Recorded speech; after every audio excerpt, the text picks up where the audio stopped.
right, we're live. Alright, I'd like to welcome everybody to the Tuesday, December 16th, 2025 Student Services Committee, School District of Menominee Falls Board of Education, Student Services Committee meeting. There is a possibility that a quorum of the full membership of the Board of Education may be in attendance at board committee meetings.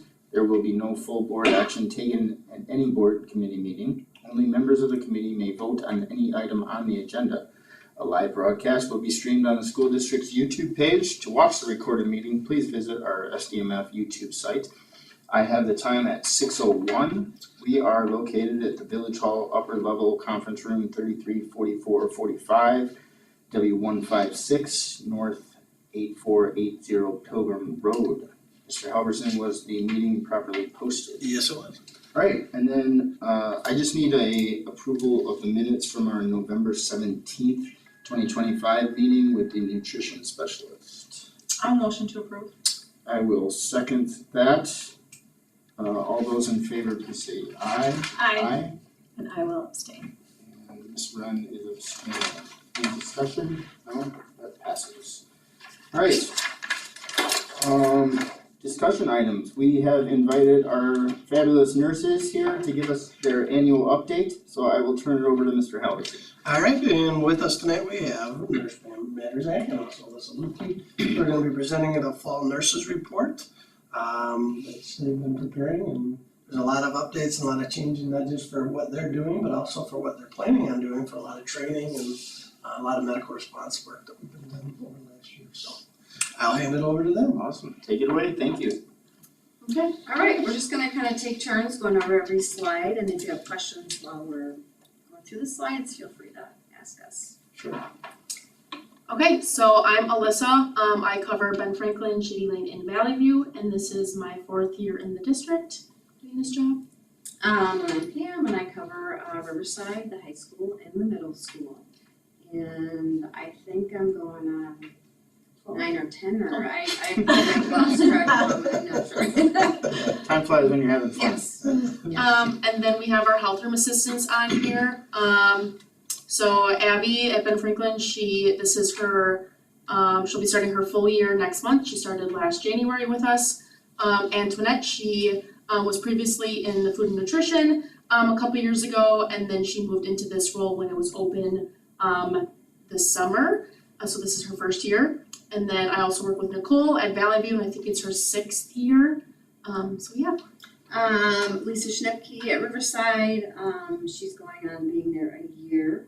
Fisher at North has been there about 6 years, 7 years. And then Lindsay Duckett, this is the start of her 2nd year. We've had quite a high turnover actually in the EA positions in the health room. It's also a position that's difficult to fill and difficult to substitute in, so Okay. that's one of our struggles as nurses. Do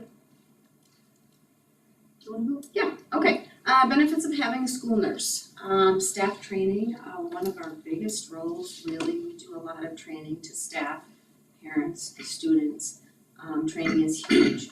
At the start of every school year, we do an emergency medication training. Each of us do it in each of our schools.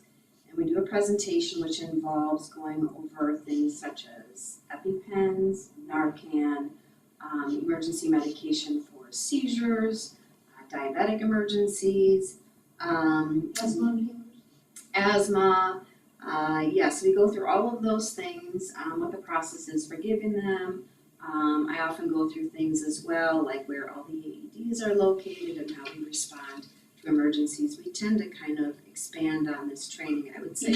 Each year. Yep. Something is added, we have more of a discussion about different things.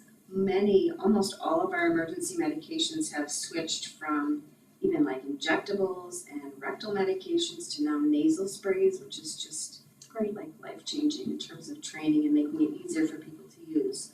So that's a big one, and it's mandatory that staff attend this training. So if they don't make it to that training, then that's something we're doing one-on-one, sometimes for kind of a long time. And new staff that come in And too. new staff. So we're continually doing this training.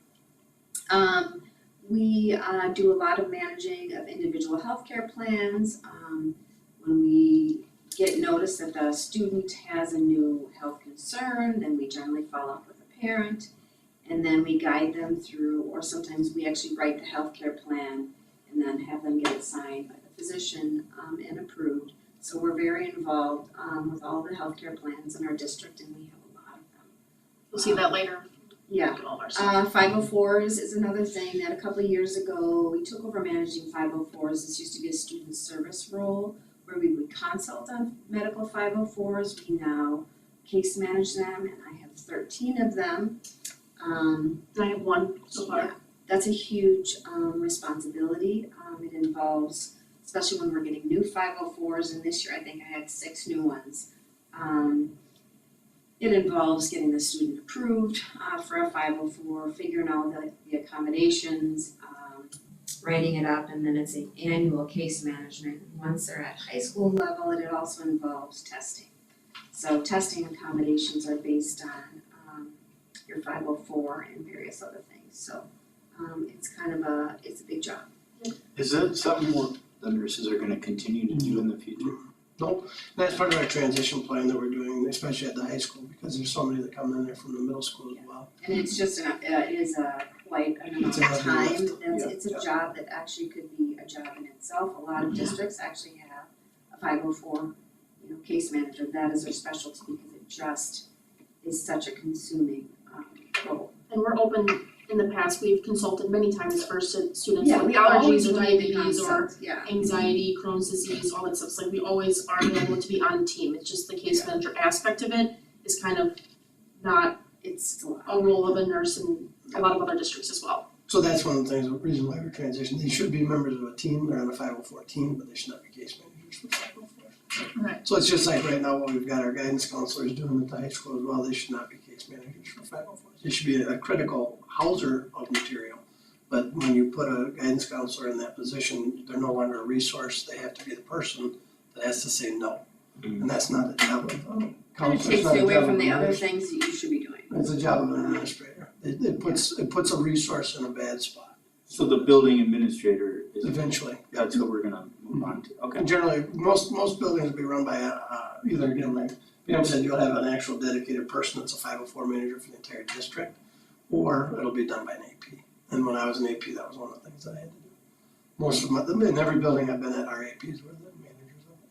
What's the time frame on that turnaround? We're probably looking the next 2 years total for all of them, because there's a total of about 50 at the high school. There's a lot, and like they need updates, like annuals every year, like you move from, especially from each school, like you can't just go into ninth grade and start at first day of school and not inform the whole team, like that's what it takes a lot, and with that back to Just the school week coordination is of a lot. all the meetings and between the parents and the staff, and when there's changes in the plan and making sure the plan is being implemented and getting it to all of the teachers and it's just it's an overwhelming task. And then follow up with all To of it, be honest, yes. it's very And again, as a member of the team, from a nursing standpoint, you're gonna be providing that feedback anyways, because you're gonna be the primary contact for the physician that's gonna be involved, or whoever the personnel is on the other end of that's making changes. So they're gonna be part of it, but they're not gonna manage all of it. And that's one of the things we're fixing. It just takes you away from giving care. You got it. It does, and some of the other things where we get pulled, which completely will throw our day, when we have to attend a lot of these other meetings, is when we get staff, as I mentioned, we have a high turnover. So when our health room aides are out, they're sick, or their child is sick, we really, at least my schools in particular, do not have any coverage. No, it's And this usually has us been- covering, So yeah. we pretty much have to cover those, so then we're staffing that room, which we don't mind staffing the room. It's You know, I like the student contact, I like staffing the room, however, it takes me away from absolutely everything else that I have to do, and And my other day will schools. change. Yeah. This happened this morning, I get a call at 6 in the morning, I've got a sick child at home, so now my whole day is turned upside down, I've gotta staff that room. So one of the things we haven't been able to solve is how can we get subs to be available to help us out with this. How much training do those subs need to go through to be able to staff that room? I mean, it's hard because most of the people who cover the lunches for our health room assistants are other EAs in the building. So like they have to work around their schedule, especially I can say for Shady Lane, like our person that covers the lunch there, she's a 5K EA. So she needs to cover 5K Lisa's lunch duty, she needs to take her lunch, and then she needs to cover the health room lunch. Like that's just a lot going there. She's been here for 20 years, she's great at it. But there's other people that like, they need to fit that into their schedule, and it's just working with admins and making sure that the person is okay with dealing with administering scheduled meds or emergency meds if a kid comes in for their inhaler, or learning how to talk to a parent on the phone It's saying a your kid fair has a amount of fever. training, It's not like one day, it's like a whole week that we're at least there. I would say a minimum of a week just to do the Right. bare minimum. Right. And a lot of our staff that we have, they're just not comfortable. Yeah. They're not comfortable just being thrown into that role when they don't do it on a regular basis. It's a lot of responsibility. Or have an interest in it. You really Yeah, want someone that's So interested. that is the real issue. So we used to be able to pull from like retired staff members, but now they're just not wanting to come back and do it. So we just really don't have it. So what are we doing Yeah, to I mean- correct that? What are options for like on call? Same thing that we're doing with regular EAs and regular, and I mean, it's a tough one, that's a tough one to fill. You saw it last month when Nikki brought that up too, it's the same type of situation. Matter of fact, a lot of times these jobs will pull one from the other, that was one And we you can lost. do that, for an educational assistant in a lot of other roles. You cannot do that for the health. You can't just throw them in there and say, here, cover recess. That's the Yeah. issue. We can't just pull them in. We have to have like a core group of trained staff in each building that does that. I mean, it's kinda like if you were to put a regular EA in for a special education EA. You're not setting that person up or the kids up for any kind of success, so you have to have that initial training piece. Right. But it is, I Just mean, out of even, You're just curiosity, plain dangerous in our situation. even in full-time Yeah. positions, those are tough to fill. To Um, find. Out of curiosity, how do we get that message out to other staff members, hey, there's a need here? Cause I know that there's staff members that have joined other, health initiatives here with safety and things like that. It's a slow progression. I mean, when you Okay. think about just our emergency response teams and creating those on a volunteer basis, it takes time. But this is something that's more of a direct thing that we gotta work with HR, we gotta figure out if there are any things like a sub pool available through, some subservice that would be able to do it. We haven't done it, and then that's You just ding on them, managed it's a it. testament to We them. just have managed it. They just Yeah. adapted and handled it, and that's, Yeah. again, it's a testament to them, it's a testament to the ones that are working in the room, but at the same time, it is an area that need. I don't think there's a good solution because there's always gonna be someone new in there if there's a sub-resource pool. It's hard because like our kids know our faces very often, like if we're not there, they're like, oh my gosh, this is, who are you? And you're giving me, Yeah. so it's give and take, I think, but And then the other option that most districts go to, and it's not the option we want, or a good option, is they'll pull a nurse and they'll just make more EAs. And then who's gonna deal with the medical issues, you're either gonna have your admin dealing with it, or you're gonna have your admin assistants dealing with it. And most of the admin assistants in the building are already slammed, especially at the elementary level. So now they're picking up an additional duty on it. And that's one of the things we definitely don't want. But and with our students' medical needs, it's just That's not an true. option. Yeah. It's not. Other districts do it, and it's at the expense of the kids. And it's at the risk of, like Pam said, it's at the risk of this role because this is a critical need role. We're very fortunate to have two phenomenal nurses and the assistants that we have, but it's constantly an issue everywhere. So there is a plan moving forward to increase staff or, I don't know. I mean, is there a stipend that these, No. it's not available? So what you'd be talking about is shifting an entire position in a role from an educational assistant into, even for a sub-pool, you'd have to create a different thing. I mean, there are conversations that happen constantly, but I'm gonna be honest with you, this is one of those things that we've dealt with ever since I've been in education. I mean, I've dealt with this one when I was a kid. One of the differences is most buildings had one nurse per building. Yeah. And I mean, you think about, they're covering 6 buildings with 2 people as licensed nurses. That's hard. And a lot of districts are like, And ultimately, all of the decisions on our health room assistants fall on our license. Right, Because we delegate stuff to them, so like That's a huge thing for us, so, we are very sensitive about what we who can. we feel comfortable delegating these things to, because it absolutely is our license and we are not covered under the district. This is just our private liability. Yeah. To be continued. No, I mean, we're working on everything that we work on, believe me, and you're gonna see a lot more than just that one that we're hammering, and these guys are doing a great job at. So, but that is gonna be something we gotta keep looking at. Okay, moving on, we attend and participate in annual IEPs with students that have medical needs. That is another big draw for our time. Immunization compliance, this is a huge thing that we work on at the beginning of every school year. Thomas and I are both very passionate about our district being compliant. And compliant means we have to be 99%. So we have to be 99% compliant Of the in whole our district, not of your the school, whole the whole district. in order Overall. to not have to exclude students the following year. So this year's compliance, is reflected for next year. So now, this year, we are proud to say we are Probably 100%. 100%. And we had some immunization changes in the last 2 years, and it really threw our high school and our middle school compliance rates for a loop. We were in a really bad place. We had like 90-some non-compliant students a month out from our deadline at North, and I think we were about 60 at the high school. And I mean, there was some really hard work hunting down these parents and calling. And we got it done. I did not think it was gonna happen because we were so far off the mark. I mean, so far off the mark. And some of this will go on for a year. So when we have new regulations, like in high school, you now have to get, the meningococcal vaccine is now a requirement for our state. So they usually get it around 8th, 9th grade, and then now they get it by 12th grade. So they get a second dose. That used to be an optional vaccine. That's now required, and that is really a tough one. By high school, parents are starting to slack off quite a bit. And they're not, in middle school or in elementary school, they are just on everything. They read every paper and they really respond very quickly, but we see this drop off. When we get to middle school, it gets a little less, and by high school, we are really not paying attention to the messages that are coming home anymore. So that's where the struggle comes in when we have a change, and we've got to get high schoolers vaccinated. And this change was implemented in March of last year, that the law changed, and it was supposed to be in practice by September.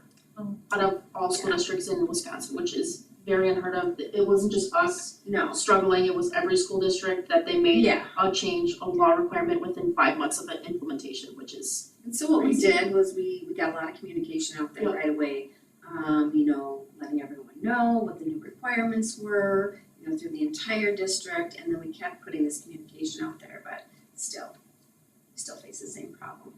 But we are compliant 100%, so that was great. Thank you for doing all that. So obviously, vaccines and immunizations is a big topic. Mm-hmm. The opt-out procedure, Yeah, Can that you tell counts me- as compliance as well. yeah, we are very, Right. it's That was so- my next question, Yeah, right, what is procedure compliant? is, so you have a parent that for whatever reason does not want their child vaccinated. You do not pressure the parent to have their child vaccinated. Right. Then we immediately send out, and now, we can email these forms, we make it as easy as possible, we do all the things. The parent just has to sign the waiver. It's as simple as that. And they can opt out of all vaccines or just one Yeah. or two, whatever they choose. And then that counts as compliance, so they need to sign it once and it counts for their whole school career unless an Unless a updated, new vaccine comes out. right, so like some of these students had their waiver signed a couple years ago, and then with this new change last year, they had to update a whole new form, re-sign it, and get it back to us before the 30th day of school, which is And the that was second week in barrier. October, Yeah. yeah. Mhm. Yeah. So you either have to be fulfilled with all of your requirements of the vaccines, or you can take the waiver option. Either way, it counts as compliance, but if you have none, then it's incompliant or uncompliant. So these are state or federal laws? State. State These are laws, state laws. yep. so the opt-out form is immediately sent to Yep. everyone And it's along with. on our website, it's It's everywhere. at the Yes. back to school fair that we talk to parents when they drop off People immunizations. just need to find it if that's. Well, we actually will Give it to 'em. physically, we will email it specifically, we will send it home with the child, we will mail it. We have done we work At so the back hard to with school this, fair, every form did we the can 4K possibly think of. enrollment fair. Well, I'm just talking about the people that weren't compliant, Those like, are the They've ones had- I'm talking about. yeah, And we don't Right. tell them the day before yeah, the due date is. We have to send out legal notices 15 days, 25 Yeah, days, there's so a like whole series that we have to follow. this is their third chance to get in before the 30th day, and if they don't, then they're not compliant. So it's like, and it's not that we're just only doing it once, we're sending letters home, we're calling, we're emailing every single time. So we get all the way up until the last few days, and at that point, those numbers go to the administrator. because what happens is we need someone with a little more clout to give that message. Yeah. Cause they just, if they're not gonna do it for us, they're not gonna do it. And then the administrator needs to say, cause this year we had to exclude, because we were not compliant the year before. Last year. So, then the administrator needs to say, okay, I need you to come in and you either sign the waiver form or show proof that your child has gotten this vaccination, or you can't come to school. And it's for 10 school days, not 10 days general, 10 school days, so 2 weeks of full school that they can't come back. Which also falls in line with the attendance laws, so then it becomes no longer able to be able to excuse the absence beyond that. And that's a state law, not just a district. But it didn't get to that point, we got everyone compliant before we had to get that list, so.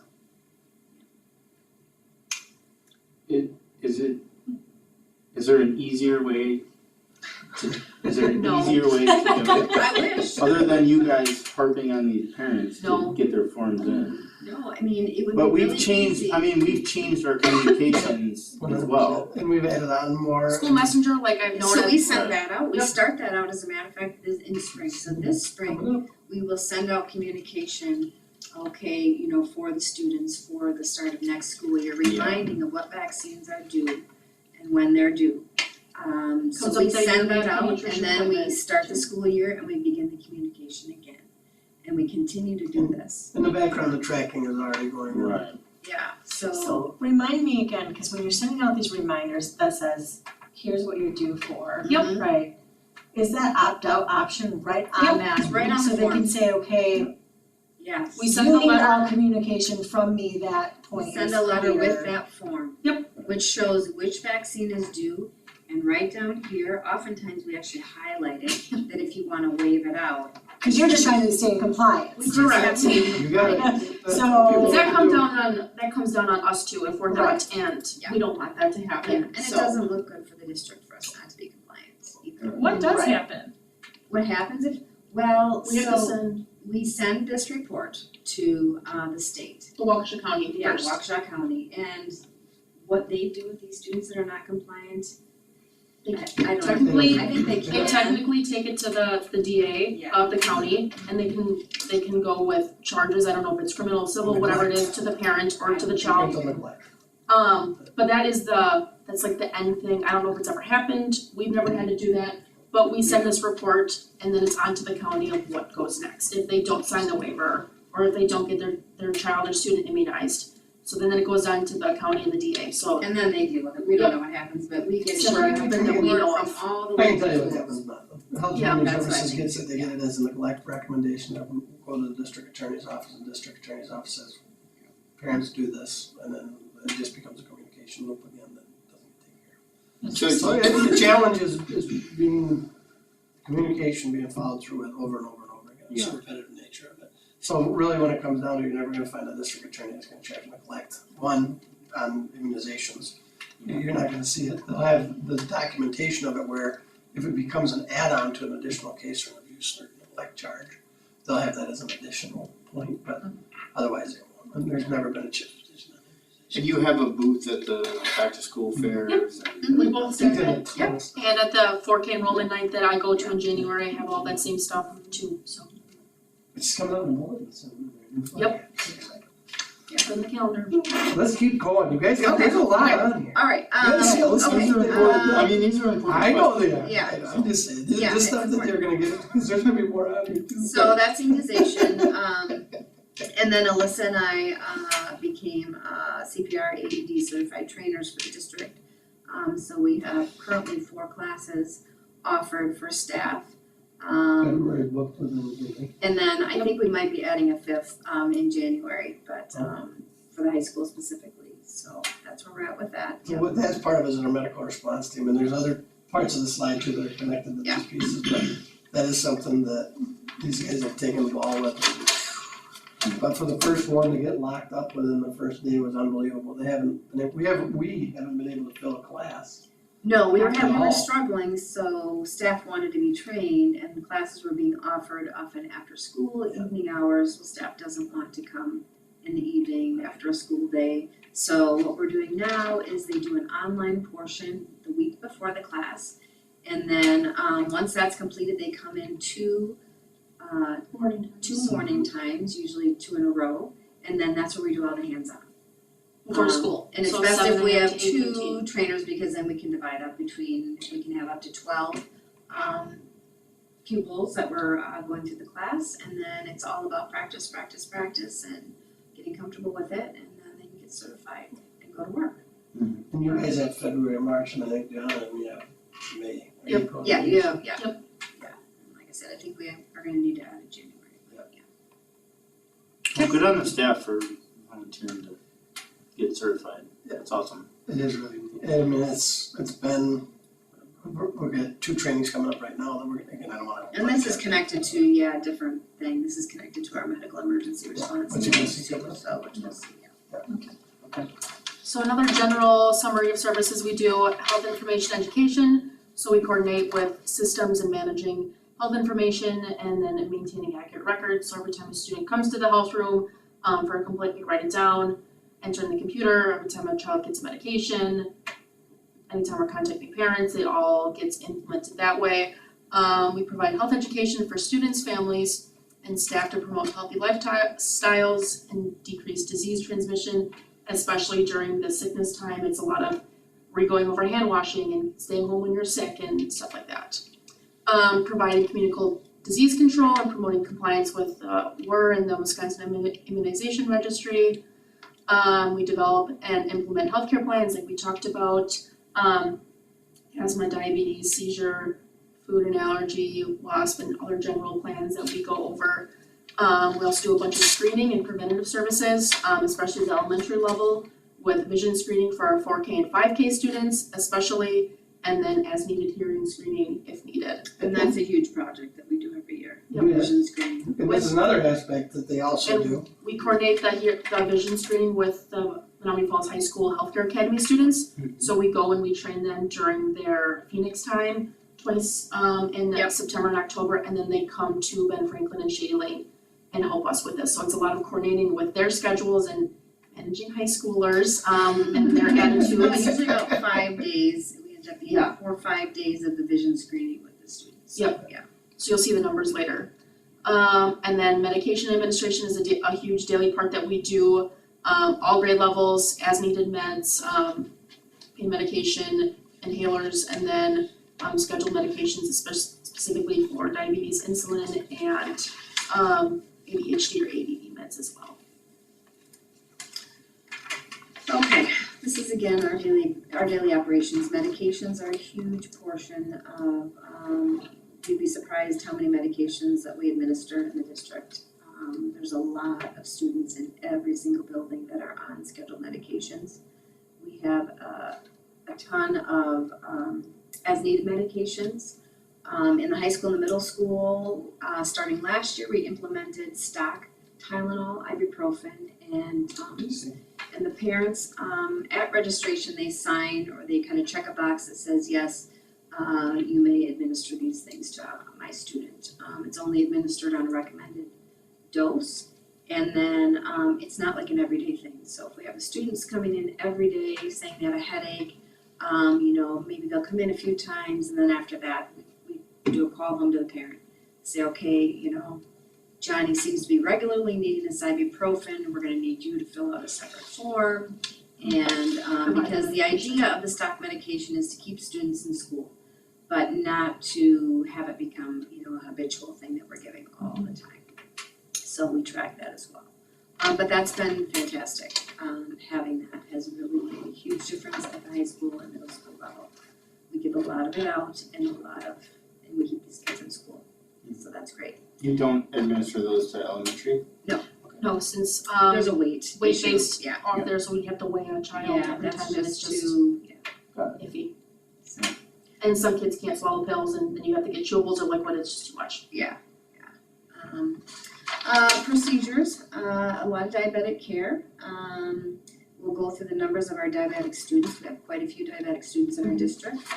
There's a lot of teaching that goes along with diabetics. That's an ongoing, in terms of them managing their diet, counting their carbs, managing their diabetes. So we do a lot of continuing education with them and their families. Catheterizations, we do catheterizations with students. Some we're teaching students how to do their own, we're doing it until they learn. We have tube feedings, and wound care. These are some regular things that we do. Yep. Triage, lots of triage, prioritizing students when they arrive in the health room. Sometimes you'll get, a rush of 6, 7 students coming in and deciding who we see first. Keeping parents and staff and teachers up to date on new health diagnoses, restrictions, medication times, etc. So we're always communicating with staff about new things that are coming up with their students. So that's another thing that is a very, very regular thing, I would say almost daily. What does the, sorry, Yeah. what does the diabetic care look like along with the phone policy? Because a lot of the apps are. Oh, yeah, on that. yeah, that's a real common thing. So, all the diabetics are put on a special list. They have an exemption. All of our diabetics, I'm gonna correct that have a continuous glucose monitor and, a diabetic insulin pump. So if they don't have those things, then they don't need that phone. We have had really one student in particular that's tried to, do a lot of manipulating with that situation, but for the most part, those students, it's not a problem. They're allowed to keep their phone on them. And then the Wi-Fi, the school Wi-Fi. Yeah, they're on the school Wi-Fi, and we have not had trouble. I've had no complaints of staff saying, they're not really just checking their blood sugar, but, on different apps, that just is not happening. That's more in the middle school and high school? Yeah. It's middle school, high school. Okay. We do have kids with pumps at the lower Yep, levels, I do but, with the first grader, but it's, yeah. she doesn't do anything, it's all password controlled, so only myself and her parents and the health room assistant have access to it, so she can't accidentally dose herself, but she keeps her phone on her every day. And they're not independent at that age, they require a lot of supervision, Yeah. so. Got it. But it has not been a problem. Nope.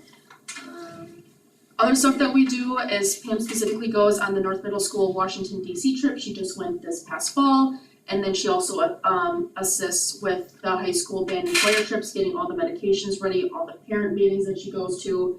It's a huge overhaul that I know she takes on every time because there is a timeline that parents have to bring in medication and fill out forms for, that parents just don't bring it in by the date, and then it's like 2 days before the trip and they're still bringing in stuff.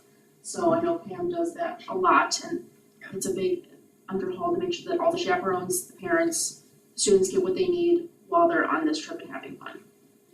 That's usually a task that I bring home to complete. And then It's just too much, especially the DC trip. Yeah. We have a lot of kids that go on that trip and it's a lot to put together. field trip packs for when kids go off campus, they have to take a field trip pack with them with their teacher that has all their rescue medications in there, also a small first aid kit, emergency numbers with all their parent information on there. So we get that ready every time a class or students go off campus. Communication with families and medical care teams regarding care at school, talk to doctors and PAs and all that fun stuff a lot. And then a lot of communication with staff about new care plans coming in or new meds that kids are taking. All right, number of visits by school. I don't need to read this. You can see how many students are visiting the health rooms September, October, November. We have some pretty big numbers, and this year, so far, we have not seen a lot of viral illnesses. There's stuff here and there, but some years, it's just we've got whole classrooms going down, and we haven't had that happen yet, so I'm saying yet, because it probably will at some point, but it hasn't happened yet. So this is what we see even without that. How, I understand you're not gonna be able to give like concrete, but how many of these visits do you think are more related to like stress, anxiety? Lots. I would say half, at Lots. least. Yeah. Depending on the day and what's going on. Yeah. In the school, and especially at which school. Elementary, it's a lot of headaches, stomach aches, feeling anxious that they don't wanna do something, or friend issues, or they don't wanna do the Right. PACER test in PE class. Oh my gosh, that is A a big lot of thing. class avoidance. So it's a Yeah, lot of all just different. small things that they're down there for, or temperature checks because they don't feel good. But then they go back, or they don't go back to class, or they're down multiple times, we have multiple repeat frequent flyers we Yeah, we go. have lists of students that, we know are our frequent flyers and plans with how we're dealing with those students in terms of saying to the teacher, okay, we try not to send, Johnny down 5 times in an hour. Yep. Dealing with parents regarding that issue, it can be very sensitive because, lots of times you get parents that are trying to convince you that the child has a true physical ailment when generally it is 99% of the time stress related. They're going to the doctor, they're having all these workups, there's nothing that's being found. It's a huge thing that we deal with. We really focus really hard on keeping these kids in class, keeping these kids in school. And when we get to middle school and high school, that problem just, so it starts here. And then we see that if we don't get a handle on it, if we aren't able to get it better, it gets worse and worse, to the point where we just can't get these kids in school, we can't keep them in class. Are you guys working in tandem with like the counselors at that Tandem, point, and you're kind absolutely, of letting them know, okay, Very hey, much, yeah. this And a lot of student's these gonna be students coming your have way this year, and a lot of you're Go back attendance and forth issues, between Sure. student services, the health room, student services, the health room. Yeah, so I'm specifically part of the attendance meetings that we have at the elementary schools each month. And I correlate and look at if a student has attendance issues, that they might be a frequent flyer, or that they've been really ill, if they're actually ill.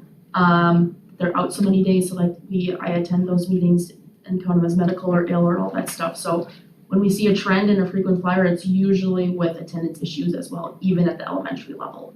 Sure. So you And can, even kids that have these chronic issues such as migraine headaches, abdominal migraines, cyclic vomiting syndrome. These are all tied to their mental health. So with the stress, it exacerbates these problems. So it's a real juggling act of, yep, I know you vomited, but let's take 20 minutes, we're gonna rest, and we're gonna get you back to class. So these are kids where the rules don't apply to if you vomit, you go home. Yeah. So it's a whole different plan that we have to come up with and just be really creative and at the same time empathetic to them. So they feel like we hear them, we know your symptoms are real, but it's really, you've got to be in school. We still have to learn to push through this and try to overcome this obstacle. And with the parent communication too, a lot of times, and like I said, is the parents are almost feeling like they're being attacked when we're just sharing information about it. So this is part of the attendance process. It's systematic. Every time that your kid hits a certain crescendo on number of visits to the house room, you're gonna be notified of this because we wanna stay on top of it so you can help. We're all working together to try to make sure your student stays in class as much as possible. And then there's usually a lot of meetings that are involved. So once we have a student with an attendance problem and a problem staying in class, now we get student services involved, social workers, myself, administration, and there's a lot of meetings that we go to regarding, What can we do? what can we do? The plans that we can come Sounds like the ER down at Freighter, you know?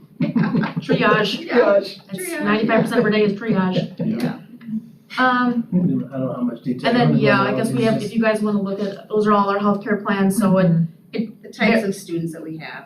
it varies by school and by year and as kids move on, so kids move on to the next thing and, so it all just depends on the year that we're at, but. What is general at the high school? I just saw a huge Sure, so spike. general is at all schools, so that can fit under, so it's not under those other categories, so some of our students with celiac disease have a general healthcare plan, or with diagnosed migraines, or Crohn's disease, where they need Whatever, yeah. full access to the bathroom.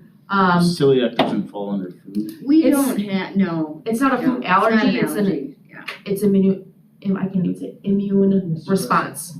So you can categorize it as either, but we usually just do general for Food that is one. a food allergy plan, that's what that is. I was just wondering why the spike at the high school. We have that is pretty high at every single grade level, the food allergy plan. No, the general? I'm The sorry, general. the general. And Well, those also, by the time account they for get anxiety as older, well. yeah, a lot of anxiety plans and as kids get older and we develop more things, and things on their plate, sports, outside of work, band, we end all up that with more stuff. plans. So a lot of it's anxiety or access to health room for bathrooms or other stuff that they go through. Not as much as chefs. Kind of like when we get to, by the time we're in high school, that's why we have so many 504 plans and we have all the plans increase in general. So the needs increase. And then we have a greater population by the time we get to the high Yeah, school. well, All these kids have come together. So these are our vision screening numbers that we did this specifically for this year. So those are all the 4K and 5K students. And then the total referred just means that this was a simple screening that we noticed an inconsistency or that they failed a pass-fail line, that a letter goes home to them with their options of how to reach out to an eye doctor. If they don't have insurance, you call this number. If they can't get that way or go through insurance, we're always available to help coordinate as much as possible. And then the referred, they hopefully see an eye doctor. I usually follow up with them in a couple months, making sure that they got an appointment. If they don't, I can help. But eye doctors take 6 months to 8 months to get out. As you guys know, if you guys have glasses or contacts, you make an annual and you have to stick to it no matter what. So it's a large undertaking, but most of these kids that we see back, I get the letters back saying that they were prescribed glasses or that they're following up in 6 months to see if their vision changed. And it really helps a lot that. Think about, you're talking 10% of these elementary schools. Or 10% of the kids that are in those classes are getting referrals. Where did I go here? Why don't their pediatricians do that? Why Well, not all parents- do it? It's a general screening that school nurses do at a lot of school districts. Yep. Yeah, Well, and then not everyone goes to the pediatrician. not everyone, Right. that's what I was gonna get at, Pediatrician's not office. everyone takes their child to a pediatrician every year, not every That parent does that. Really so- dropped off after COVID. Yeah. With not going everywhere, only utilizing urgent care or emergency services that needed, that they don't go to their annual visit every year to update them on their vaccines that they need every year, or making sure that their physical is in before sports, or checking their eyes and make sure that they can see for the class or for in front of them with the screen. Colorblindness, and Yeah. the Yeah, amount I'd of say things. there's quite a bit of our population that does not go for annual screenings. So thinking about, overall from an educational standpoint, you got 60 students there that possibly are in need of something visual that's gonna definitely have an impact on whether they're academically successful. And then we Think get about teacher the referrals from older kids too. Yeah. So we do those Like, throughout That's the a year. pretty Yeah. good service, Teachers I mean, are that's great a about big that, thing. yeah. So I hear it too as like, cause I do remember like my children do get the eye tests Yep, and right, stuff too at the pediatric office. And when parents choose not to do that, they're putting a bigger burden than On on the the school. work that you guys, yes, the Yes. school. Yeah. And it's really, but I will say it's really great that you're doing it because, right, that's where kids are. Mhm. And so I'm thankful that we have Right. nurses. Mhm. And we love doing it, it's a lot, but Yeah, I know the it high is. school The Yeah. high loves schoolers doing love it to too. help, it's really a great So- work in tandem with the healthcare academy students. They need hands-on and they love. And especially, They really do. and you watch those guys work with these little sports, and it's a lot of fun. They do a because good job. They do, and then They do a the good little job. ones are just like in awe that the high schoolers want Yeah. to Oh, for work sure. with them, They so it's really a nice yeah. connection. It's a really nice combination, Mhm. yeah. Yes, I do hear the burden in it. The Lions, there used to be, the Optimists, and there are some other organizations that We would did, volunteer to do yeah. it, but We they parted just- ways with them. We, They yeah. just don't do what needs Yeah. to get done. Your favorite thing? Yes, so this is our complaint, there it is, 100%. Maybe like a flag or something with that on it somewhere, put it up in the district. Well done. And like we said, our Yeah, these are just the medications. numbers, daily medications given at each building, you see the increases generally as the ages get older, but North Middle School always has our highest numbers. That's just a very difficult time in a child's life, sixth, Yeah. seventh, and eighth grade, that's so. Parents' life too. Yes, those are tough years, and we see, it's a really tough time, so, yeah, So and then these- our as-needed medications, yeah, that's So yeah, pretty similar. daily meds can count for ADHD meds, or kids get scheduled times of their inhalers. This also counts for our diabetics, that they get scheduled medications during that time. So every time they come down to us, especially at the lower and middle school levels, they have to come to us for those things. What does your typical day look like? What school are you at what time? Like, I mean, you have these daily They medications, don't like know. you know you need to be at Valley View at. So that is a delegated task that's where our health room assistants. Oh, So okay. we have Alright. trained them to do that now, not that we won't do it and help out when we're there, but we do each have a schedule. I spend my morning generally at North, and from North I go to the high school, from the high school I go to Riverside. Now, when there's different things happening, I may be bouncing Yeah. around constantly back and forth, but I try to keep a schedule so that staff knows I'm there, that the kids know that I'm there. Mhm. So there are certain kids I see at these times each day too. Me too. I usually start at Valley View, and then I go to Ben Franklin. And and then I go to Shady Lane in the afternoon. And like they said, the staff knows that I'm there, if not, we rearrange our schedules with meetings and other stuff Yeah, going on, We're always so. rearranging. Yep, emergencies, if I'm at Valley View and I get a call from Ben Franklin, I up and go, and same thing with you, it's like if we need to be there, we need to Last be week there. I got called to North for an emergency and I was there for the next 2 hours. So, Just part of the day. Deal. You talked about the stock over-the-counter medications. Yep. yeah, we talked about that, yeah. Hey, another big one. Project Adam, this is a big, project that we took on, more than a year ago, really 2 years ago, we started this process. We're going through this process in every school in our district.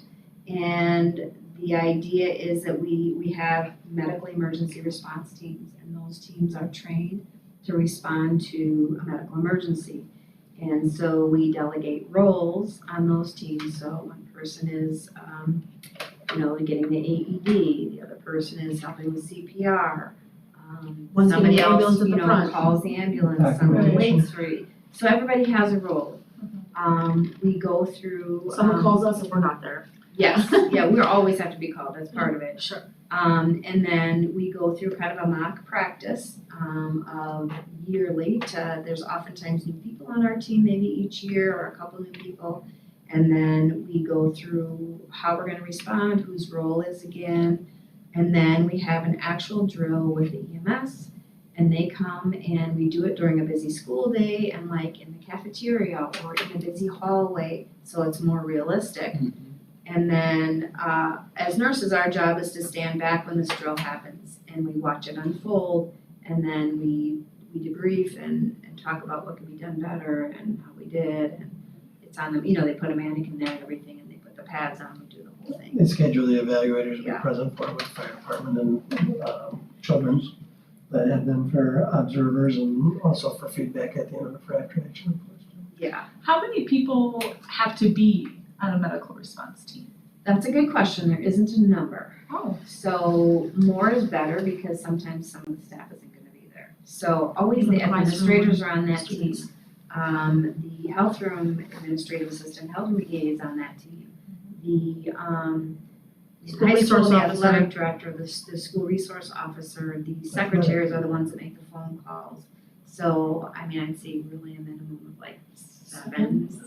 Ideally, what you want is have a location of the building. You remember when I was doing that, we'd have one location of every single building, and you'd have, if A this person designated can't person. respond, because they've got a class going on, someone is a backup. So you have that going where if something happens over here, you're not counting on the person on the opposite end of the Right. campus. Right, but we still, the process has to be followed where, the drill is called, or not the drill, but it's called, okay, we've got whatever, each school sometimes designates a different name, what they wanna call that drill, Yeah. we have a code red or whatever, respond to Not anymore. the elevator or Not wherever anymore. it is. Not anymore, we've got a universal call plan now. But, across the district. But what you'll have is There's a medical message that's response sent to team, all the crisis people on the team response. so that they respond, it's Right. not like one person goes over there and says, oh, I'm on the team, so I'm just gonna take care of it myself. Right. That's the idea of the team. So then, we make an after-school plan for, especially for athletics activities, that is posted and it's given to John, the athletic director, and, so that they can post it and, put it for the places that's needed, especially by the pool, the gym, the cafeteria, the auditorium, all that stuff. And then during school hour plan is what we just talked about. Mhm. Then we have 2 designated nationally heart-safe schools. Yeah, they have the designation so far, the high school and middle school, now we're starting to work on the other schools. It takes time. And part of it is the CPR training that we're getting most. Yes, and most of the members of the team, not the secretaries, but most of the rest of the members have to be CPR AED certified, so that's part of the process that takes time to get all this done. We have some trending diseases and injuries, like Pam said, we haven't seen specific diseases, and that's kind of hard because we're at the will of the parents. They don't need to tell us if their child was diagnosed with strep throat if it does not affect them during the school hours. They might get sent home for a sore throat, we can't say if it's strep throat, they have to go to a doctor for that, and then they might not tell us, and they might be back the next day as long as they're fever-free. So we are kind of at the will for the parents. Last year, we saw a lot of that walking pneumonia that was going around.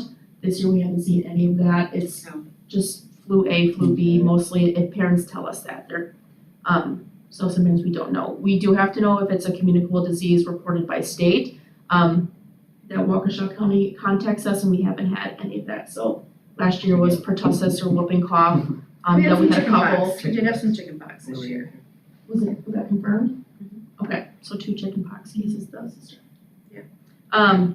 So, but otherwise we've had 2 fractures during school hours, at my 2 elementary schools, which was, super fun Yours. to deal, yes, Usually both the of them. elementary She didn't do it school. today. Yeah. No, but it's usually the monkey bars, Yeah, that yeah. happen, or kids not following safety regulations, repeatedly told them by parents and staff to not jump off high structures, but they still do and then they fall, and it's mostly the arms and the wrists. Other diseases, or incidents, Pam had to respond to a seizure at Riverside, class avoidance, nausea and vomiting increase, North Middle School student transported via ambulance, and Pam had that one Yeah, last week, yeah. So- You both get all sorts of. Yes, it's never boring, yeah. No. It's not boring. But okay, so then I can imagine from, right, the medical response team, like if you're at Valley View and someone fractures something in BF, like, it's Yep. the, So usually the health room assistant, yeah, lets me know right away, or she'll say like, call or text Alyssa, and then they'll let me know, I'll get there as soon as I can, right. evaluate it. Most of these 2 students, didn't have to be transported by ambulance, Oh. most fractures don't unless it's an open fracture through the skin, because, we can't even say fracture, like I call the parents and I say, your kid probably broke their arm, or it looks this, I can't say it is, because I'm not a medical professional to diagnose that. And then they go to the emergency room, they get all the x-rays, they get their pain meds, Sure. they get a cast, we get the follow-up plan, no PE or sports or whatever it is for 4 weeks, and then we're back on that train of going outside. And communicating. And communicating, yep, and especially the Interactions PE teachers, after recess aides outside, lunchroom aides, like being careful on the stairs, especially with the elementary level, you gotta either be in the beginning of the line or the end of the line, so you're not in the center in case someone trips, all that fun stuff, elevator use. Oh, yeah, Help her to carry their bags. yeah, yeah. Lunch Stuff you don't lunch think about. trays, all that stuff that you don't think about or just happens, like, no, we gotta coordinate all of that, so. Okay, looking ahead, this was a big thing that Pam and I are gonna be talking with our medical advisor next month, is stock up bronchodilators or albuterol inhalers in schools. We do have stock EpiPens and Narcan at each of the schools that is allowed through the state as a state law. And now a couple years ago, they allowed that, with bronchodilators. I know some other school districts have them. So we have a policy drawn up, a procedure drawn up, a prescription plan drawn up that we're gonna go over with our medical advisor, and hopefully get that implemented on the board and get that policy rolling to have as a But it would be backup. something that, yeah, you guys would have to approve. And, I mean, this also brings up the other point of one of the other jobs you guys do too, is the inventory of all the medical supplies. Yep. So when you start looking at the expirations of some of these things and what they're having to do, they also have to manage inventories of what we've Yeah. got in stock. Yeah. Of what So- we need. That might be coming your way, hopefully in the next month and a half to look over something like that. Who is your medical advisor? Chiropractic. Like, Yeah. we're- chiropractic. He's a doctor down at Children's, he's a cardiopulmonologist, down So there. he's a medical advisor for He's our School medical districts. advisor. school districts? No, Just just ours. us, just us. And that's a volunteer position. Yeah, Oh, okay. Yeah. So we consult with him, not on a daily basis. maybe once a year, twice a year, Just depending for- on what we need, yeah. For big stuff like this, or refills in our prescriptions like this, or a refill in our EpiPen prescriptions, I had to ask him for a new one, because our junior EpiPens were expiring at the end of this month, that I needed to contact him to have him sign over a new prescription plan for us to get filled, so stuff like that. Yeah. Designating Medicaid. elementary schools with crisis teams. And then I talked to Dan about this specifically, I let Pam know I receive a monthly bulletin from the National Lake School Nurses Association, basically. This came up new that we bill Medicaid for nursing services through an IEP if a student has it designated on that. That's standard for what we do each month. But now Wisconsin allows nursing services to be billed for students that do not have an IEP, which will allow schools that receive extra federal money, which is like, it could be designated as, especially our diabetes students, or our tube feeding students that don't have an IEP, but we still see them every single day, multiple times a day for nursing specific needs that needs to come through Pam and I. So that's a plan that I talked to Dan about. So as well. Caitlin's got that in her hands right now, so That's at good. some point that's gonna be popping up before the finance committee. Yeah, this is a Okay. monthly thing that we have to keep up with the billing. Just a lot of data that we have to keep so that when times we interact with the student, it gets billed correctly for that money to come back in. There's one thing you guys forgot to talk about What's that? on Stop the Bleed Kids this year, last year. Oh, yeah, That was a that's big a one. work in progress, yeah. Yeah. So all of the classrooms have these emergency bags for, active shooter situations that have different supplies in them, for emergencies such as like a lead hammer.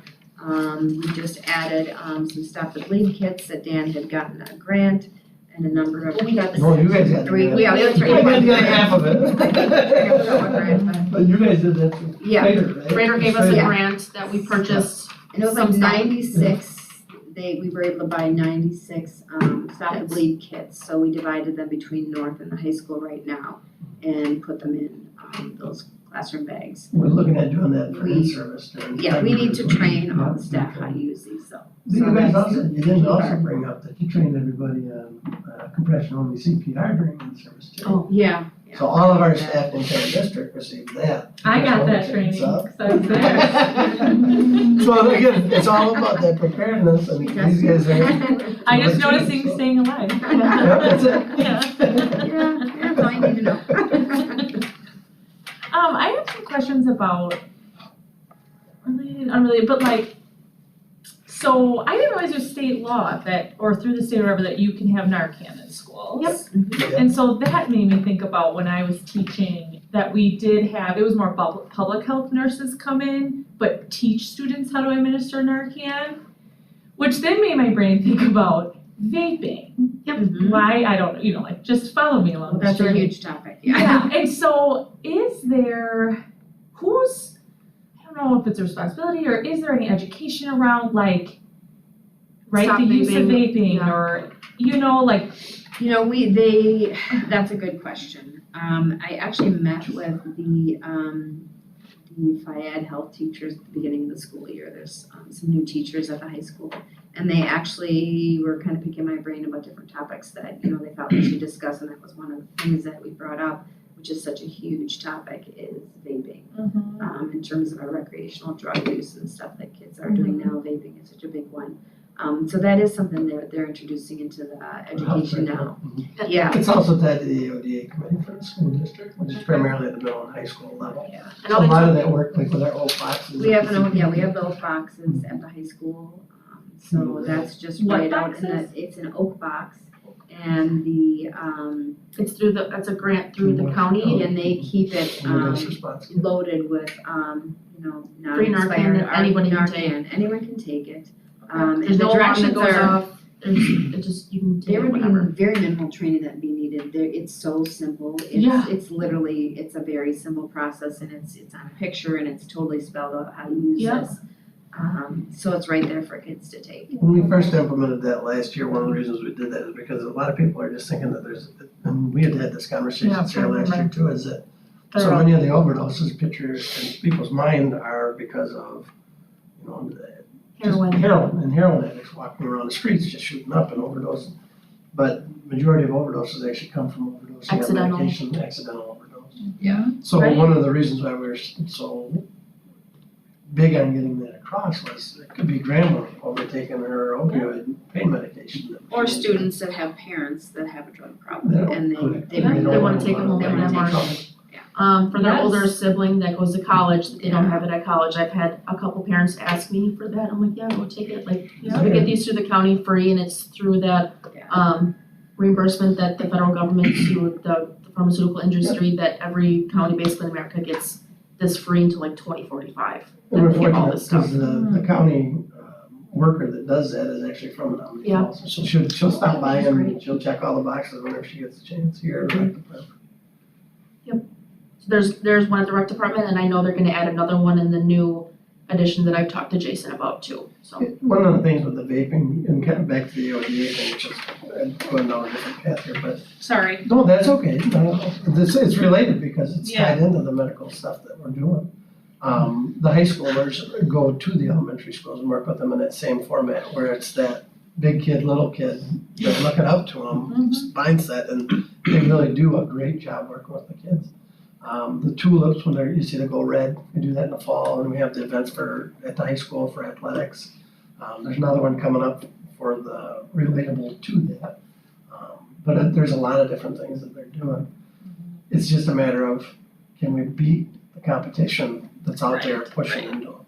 And whether it's, big business corporations and tobacco Yeah. companies, we had that conversation before too. Whether they're pushing them into it or whether we can actually get them to say and have the confidence that I don't want to do that. That's, That's a big challenge. with the that they DARE program in 5th grade specifically helps with that too.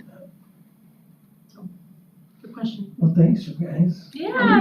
thank you. You're Yeah. welcome to. Thank you. You're welcome. Thank you, I always ask definitely. everybody that comes in if other than staffing issues, is there You're gonna take my anything- question. anything that you need that you don't have right now? Not that I can think of, not that I can think of. I think taking a look at that albuterol stock policy, if Yeah. it would come across your Great. desk. Just a great extra resource in case kids forget their inhalers or they're in true respiratory distress. It's better to get something in them. And you could, an ambulance could be still 10 minutes away when you're in respiratory distress. It's a huge issue. You could not recover from that. So And when it's a you big look thing. at, the frequency of what the health plans are. Right, and like asthma is related. the second biggest one in our schools. Yeah. So if a kid forgets it one day, or their insurance doesn't cover more than 2 inhalers, one for home, one for school, or if they have split parents, one at dad's, one at mom's, and then one at school, those parents are paying $300+ for an extra inhaler at school that they sometimes can't afford, and who wants to pay $300 for an inhaler at 3 different places, Right. I was pulling up the slides to show you, but the TV's off. Do you know Everyone- what, do you, Everyone- do you know You got it what, in front of you. what policy says that in? I don't know yet, Okay. but it is. We have a this is gonna policy be meeting separate- on Thursday. This is gonna be a So- separate one, and it's probably gonna be. It's a gonna be different under the stock medication policy. It's under the medication administration to students. I'm operation. well, I'm Yeah. trying to think of the I number. think it's gonna be Yeah. operations. It's like in the, is that 400s? Well, it's 400s now, cause we're switching to the new ones. Switching to the new Oh. one, so. So there's gonna be an AG I don't know. on it for sure. I'm guessing Maybe it's it will be an operations. AG, maybe it will I be. think it's gonna be an AG. Okay, But again, we can, with the bronchodilators, this is something new. Yeah. That was just authorized in Yeah, so- 23. 23. But it would go along with the policy that has the stock medications, that's where it would go. can we email Oh, yeah, Mr. Munoz tomorrow Yep, and make sure we for sure. discuss that Yep, Thursday? you bet. Okay, thank you. And once we talk with the medical advisor next week, we already have a meeting scheduled, and he approves of everything, he already looked over it, I sent it to him, and he's like, yeah, this looks great, I'm like, well, I think we still need to talk through some stuff. Sure. We'll send that your way and Yeah. make sure we got everything we need. If you guys hear of anyone else too that's got it currently in Yeah. policy. I know specifically- People know. Madison School, MMSD has it, I used to work there in college, has it specifically. I would think MPS has it as well, probably Sure. Brookfield and Elmbrook, they're usually on top of stuff. Other And Neola districts too, so. And the Wisconsin Asthma Coalition sent out a huge policy sample that I looked at and pretty much adopted and said like, okay, That's this what we looks really. usually do That's what we instead do. of recreating We just the copy wheel. it. We- Yeah. Change the If it wording. works, that Yeah. works. No need to reinvent the wheel if there's Yeah. someone else that already had it approved. You got it. Well, he'll email David and make sure we talk about it on Thursday and Okay. then we'll go from there. Yep, send me the sample policy. Yep. I appreciate bringing that up, thank you. Yeah, it's awesome. All right, you guys are excused. Yes, We thank you so have much. a Thank couple you. other Thank you for all parts you of the do. things. Thank you so much. Yeah, keep up the great work. Appreciate you. Future agenda items, moving on to, so, Mr. Halverson will be joining us obviously next month for safety and security updates. Yep, and then we also have that gonna be going before close because we're gonna have a safety plan approval process for the whole district for all buildings. So we've got that completed this month, it'll be getting finalized by the 19th with all buildings with me. And then we'll be bringing that to the board for their approval before we share it out with the safety plan. Okay. And that's for January. Tentatively, we've got the presentation from the APs for the updates on behavior attendance like we did last year. and that one's scheduled February. And then March, we're kind of looking at the spec ed updates from Alec, just. So then we've got those progression kind of set pretty Sure. soon. And I'm interested in that too, because I know with the financial updates, Yes. what is gonna, I'm sure he's got a lot Okay. going on there. Maybe Caitlin can join us for that one. For the spec ed updates? Just with the financials. Yeah, Yeah. what the ramifications might be from personnel standpoint. Okay. Anything, Hallie, you want You to- said, I'm sorry, what was January safety, February is APs with like behavior stuff, and March is special ed? Yep, you got it. Look at you knowing the list, not I- looking at your I computer. looked at it. Switching it out now, he takes it with the dogs. When you guys keep asking, I'm like, I got it somewhere, where is it? Alright, well, we'll set the next meeting off camera, cause then everyone needs to see our calendars, but I do need a motion to adjourn this meeting. A motion to adjourn. I'll second. Okay, all those in favor, please say aye. But motion passes and we are adjourned. What time we got on this? 7:06. 7:06, Yeah, yeah, thank you. Alright.